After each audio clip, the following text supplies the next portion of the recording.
Vamos orar ao Senhor. Senhor, nosso Deus, nós oramos a Ti, ó Pai. Sabemos a nossa condição pecadora, falha. Nós sabemos, Senhor, que nós nada temos, nada somos, nada merecemos. Senhor, nós sabemos que a Tua misericórdia um dia nos elegeu e nos chamou para participarmos, Senhor, dessa tão grande salvação. Nós oramos a Ti para que nesse instante estejamos desligados de tudo aquilo que nos atrapalha, tudo aquilo que este mundo, ó Deus, faz nos afastar de Ti. E pedimos, Senhor, entra nos nossos corações, visita, Senhor, as nossas vidas, inunda-nos com a bênção do Teu Espírito Santo, perdoa pecados, liberta corações, abre prisões, tira as algemas, tira as cadeias, aqueles que não conseguem ter comunhão contigo, que estão atribulados em suas mentes, ó Deus, intervém com a Tua graça e faz com que nos nossos lábios haja um cântico de louvor ao Senhor. Dá-nos, Senhor, uma bênção, pois confessamos o nosso pecado, nós nos arrependemos e pedimos ser com o Teu povo. Nós oramos em nome de Jesus. Amém. Eu peço que os irmãos, aqueles que puderem, para que abram as suas Bíblias, em João, no capítulo 7, no verso 37. João, capítulo 7, versos 37 e 38. Caso não esteja com a Bíblia, eu vou ler bem devagar, o texto é bem conhecido, mas é importante sempre para a nossa meditação.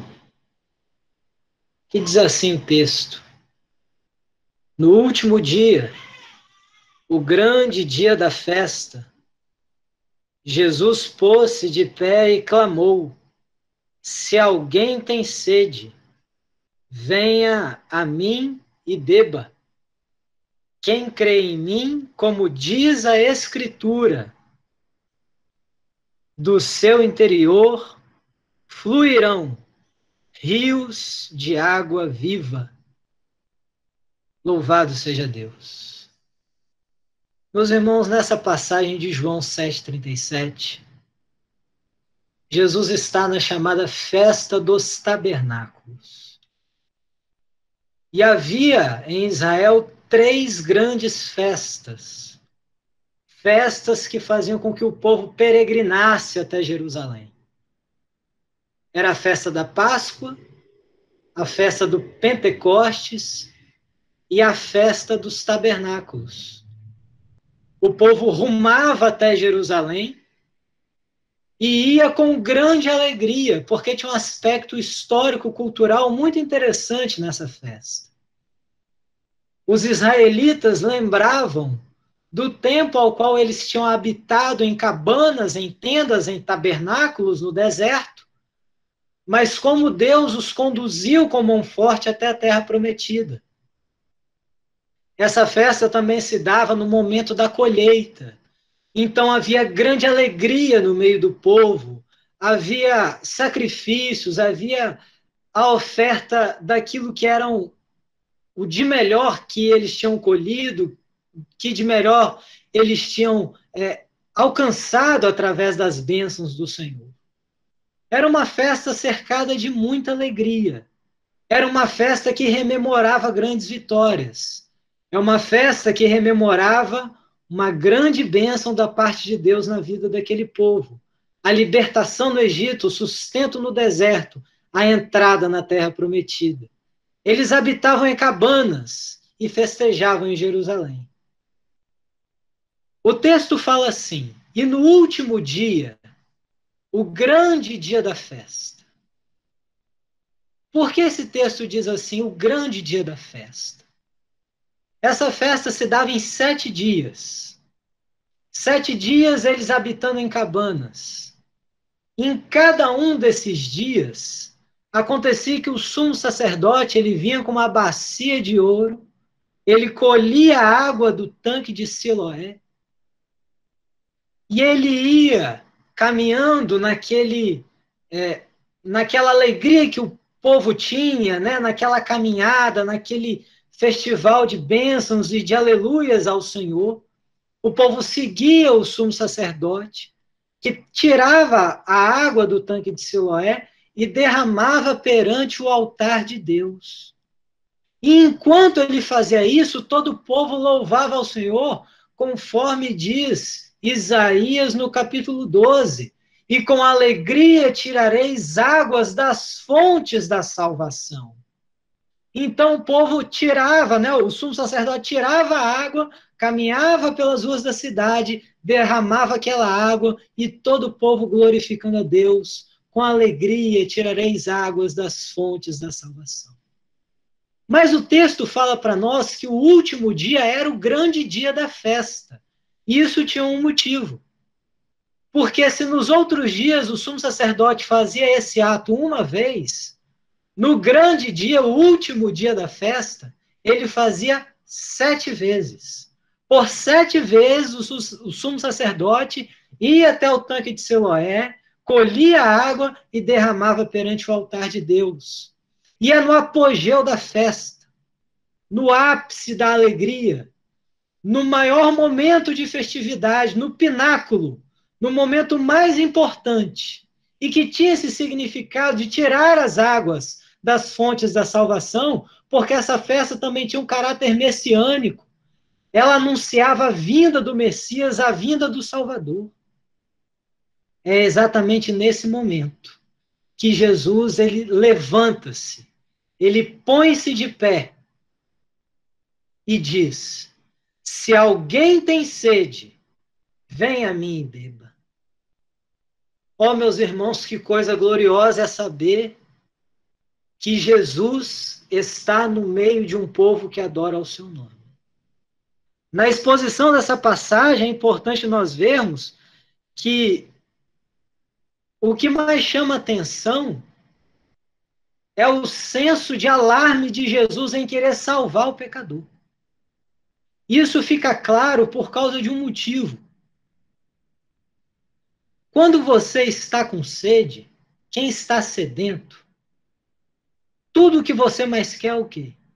É ir até a fonte das águas, não é isso? Você corre para beber água. E veja que a sede ela é diferente da fome. A fome, existem pessoas, relatos de pessoas que passam, às vezes, 40 dias sem comer, 20 dias sem comer, mas sede não é assim. Quando você está com sede, é uma tortura. Observe que a sede, a sede te estiola, a sede te massacra, a sede te amassa, a sede, ela arranca todas as suas forças. Você fica destruído, você fica seco, ela te mata. Sede mata. Ficar poucos dias sem beber água mata. Você está seco, você está mal, você não suporta mais. A fome, às vezes vem aquela dor, aquela fome que bate em nós, mas dá e passa. Sede não dá e passa. Sede dá e continua. Sede dá e continua nos torturando. Mas o que é interessante nessa passagem é o desejo de salvação e é o desejo de dessedentar a sede do sedento que Jesus tem, porque não é o sedento que vai até Jesus, é Jesus que se levanta para ir até os sedentos. E isso, meus irmãos, é uma verdade gloriosa do Evangelho. Não fomos nós que escolhemos a Jesus. Jesus é quem nos escolheu. Ele é quem operou a salvação em nós. Ele é que viu a sede da nossa alma. É ele que percebeu que havia um necessitado, um sedento, alguém que estava em morte espiritual, mas ele que opera na nossa salvação de ponta a ponta, desde a eleição até a glorificação. Ele se põe de pé e ele vai até os seus escolhidos e fala: está com sede, eu estou contigo. Venha a mim e beba. Jesus é a fonte das águas vivas. Isso fica muito claro para nós nessa palavra. Enquanto o povo estava cantando, com alegria tirareis águas das fontes da salvação, Jesus já estava lá em Isaías 55, verso 1, que diz assim: a todos vós que tendes sede, vinde as águas, vinde sem dinheiro, comprai, tomai e bebei, porque sem dinheiro vós bebereis desta fonte.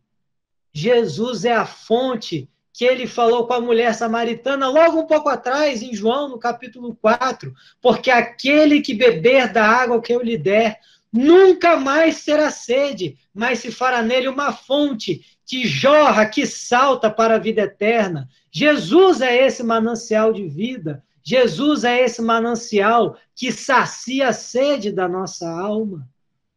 Jesus é aquele que disse lá em Apocalipse, capítulo 22, no verso 17, que diz assim: e aquele que tem sede, venha a mim e beba. Se está com sede, vá até Jesus. Meus irmãos, a sede que nós estamos falando é a sede que está na alma.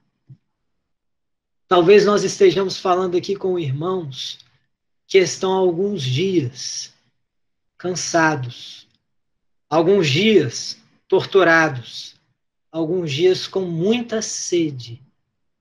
Mas o vazio não é preenchido. A alma não consegue se alegrar. Você talvez tenha dias que você não dá glória ao Senhor, você não tem forças. Está com sede, a alma está desfalecendo. Mas hoje o manancial da vida, o nosso Salvador, está aqui derramando água viva para nós. E vejam, meus irmãos, ao mesmo tempo que é Ele quem vem até nós, é Ele que se pôs de pé, é Ele que falou assim: eu vou descidentar a sede do faminto, do sedento, daquele que precisa, eu vou socorrer o necessitado, eu vou ajudar aquele que está em morte, eu vou ajudar aquele que está caído. Ao mesmo tempo que Jesus, ele se propõe a nos salvar, ele estende a mão a nos salvar.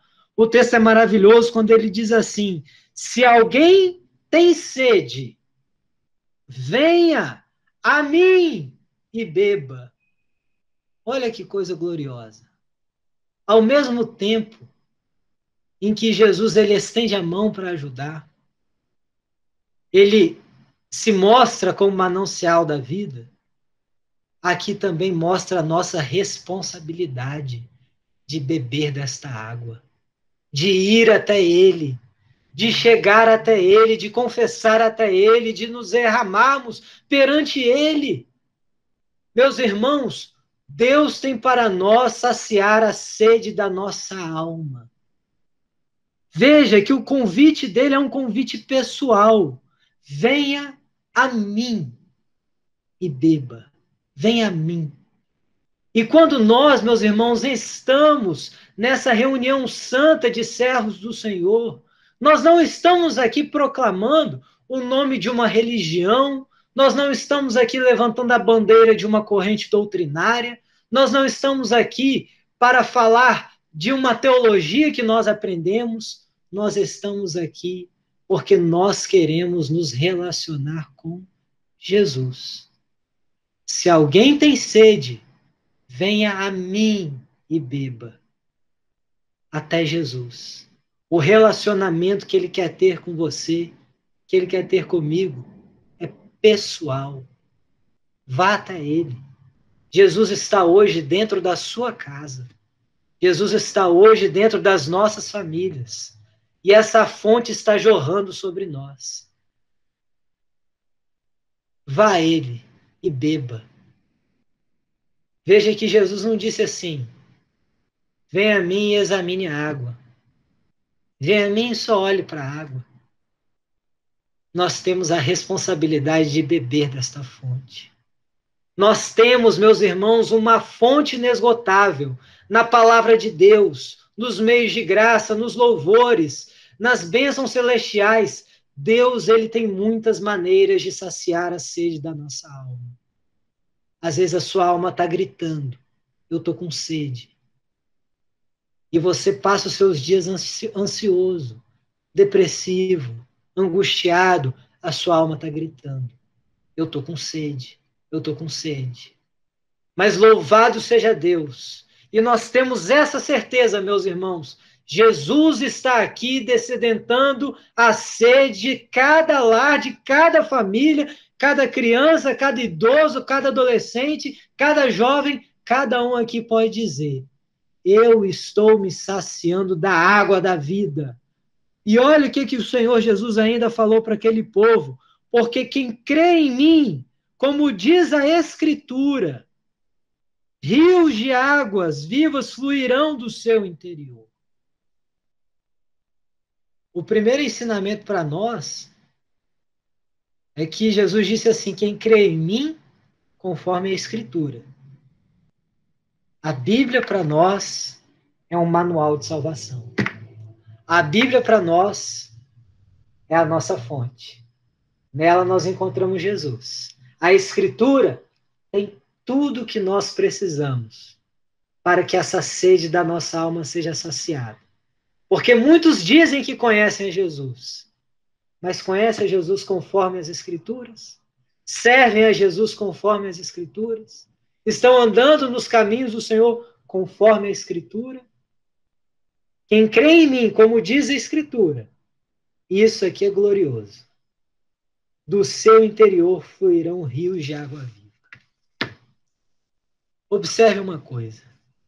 Israel fica numa região desértica. Jerusalém está praticamente dentro de um deserto. E em Jerusalém não existem rios. Tanto é que quando nós vemos as passagens de Jesus, nós vemos o tanque de Betesda, nós citamos aqui o tanque de Siloé, existem alguns poços, o poço de Jacó, existem alguns poços, existem algumas cacimbas de água, mas não existe rio em Jerusalém.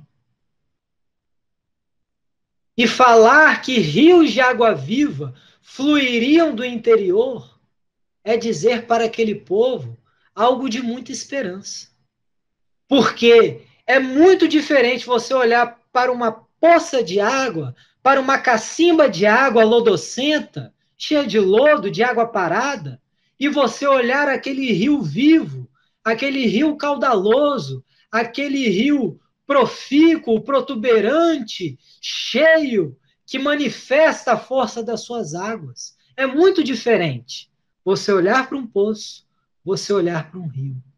Jesus disse que um rio fluiria do interior. Meus irmãos, talvez a nossa vida espiritual esteja como um poço, parada. Talvez a nossa vida espiritual esteja como uma cacimba lodocenta de água. Talvez há anos na nossa vida, há tempos na nossa vida, que nós não vivemos mais a dinâmica do Evangelho, a profundidade do Evangelho, a alegria do Evangelho, as profundezas, a força do Evangelho. Mas Jesus disse, rios de água viva fluirão do teu interior. E eu creio, meus irmãos, que nessa reunião, não somente nós vamos beber da água da vida, mas cada um de nós, a partir dessa reunião, será um rio de águas vivas. Você vai ser um homem cheio do Espírito Santo. Você vai ter uma vida dinâmica na presença do Senhor. Você vai ter uma vida protuberante, uma vida maiúscula, uma vida superlativa, uma vida cheia das bênçãos da eternidade. Porque como é maravilhoso ver um rio que se movimenta, assim será a nossa vida espiritual. Não uma cacimba, não um poço parado, mas um rio que flui. Um dia uma experiência, outro dia um sonho, outro dia uma visão, outro dia uma experiência, outro dia outra porta se abriu, outro dia mais profundidade na palavra, dia após dia, de fé em fé, de experiência em experiência. Nós vamos crescer neste evangelho. Nós vamos ser rios de água viva. Meu irmão, que esta palavra tenha sido para você como o rio que vem para uma terra sedenta, como um rio que vem para encher o seu coração. Que não sejamos poços parados, que nós sejamos rios vivos, obreiros vivos, crianças, estou aqui vendo, vivas, que falam, que testemunham de Jesus, adolescentes vivos, senhoras vivas, que estão com a vida dinâmica, caudalosa, com a vida cheia do Espírito Santo de Deus em suas vidas. Que o Senhor te abençoe, meu irmão. Que Deus faça de você um manancial. Que a sua casa seja um manancial. que a sua vida seja um manancial, nós chegamos até Jesus. O rio de águas vivas já flui do nosso interior. Os irmãos, o Espírito e a esposa dizem vem. Quem ouve, diga vem. Quem tem sede, venha. E quem quiser, tome de graça da água da vida. E no último dia, o grande dia da festa, Jesus pôs-se em pé e disse: se alguém tem sede, venha a mim e beba. Porque quem crê em mim, como diz a Escritura, rios de água viva fluirão do seu interior. Talvez alguns já estejam até chorando na presença do Senhor. São os rios da nossa alma que estão fluindo. É o quebrantamento do Senhor que vem, é a alegria do Senhor que inunda o nosso coração. Porque é de graça. Toma de graça da água da vida. A salvação é de graça. O preço da nossa redenção foi de graça. Hoje, para você dar um glória a Deus, é de graça. Hoje, para nós estarmos aqui reunidos, foi de graça. E é pela graça que nós estamos aqui. A graça da água da vida que encheu o nosso coração. Nosso coração não é mais um deserto. O nosso coração é um rio de águas vivas. O nosso coração não é um poço parado. Nós teremos uma vida caudalosa e dinâmica, viva, na presença do Senhor. Senhor, nós oramos a Ti, ó Pai, pois nós confiamos na Tua palavra. Que o Senhor a cada dia possa encher os nossos corações. Toma o nosso coração, toma a nossa alma. Nós vivemos, Senhor Deus, tão somente para Ti. E assim como aquele povo, no último dia, no grande dia da festa, abandonava suas cabanas e entrava em Jerusalém, nós cremos, Senhor, que em breve, muito em breve, nós deixaremos esses corpos mortais e corruptíveis e entraremos na cidade santa pelas portas e estaremos para sempre com o Senhor, em corpos glorificados, em corpos transformados, porque hoje o Senhor brotou em nós um manancial que jorra, que salta para a vida eterna. Louvado seja o teu nome, Senhor, pela sede da nossa alma que hoje o Senhor saciou. Porque hoje podemos dizer, estamos satisfeitos, estamos alegres, e chegamos à tua presença imerecedores, mas sairemos da tua presença cheios de alegria, cheios da água da vida, cheios da tua salvação. Louvado seja o teu nome, Senhor. Bendito é o nosso Deus. Continua conosco e leva o teu povo em paz. Guia-nos mansamente às águas tranquilas e refrigera a nossa alma por amor do teu nome. É o nosso clamor a ti, a nossa glorificação também. Em nome de Jesus. Amém, Senhor.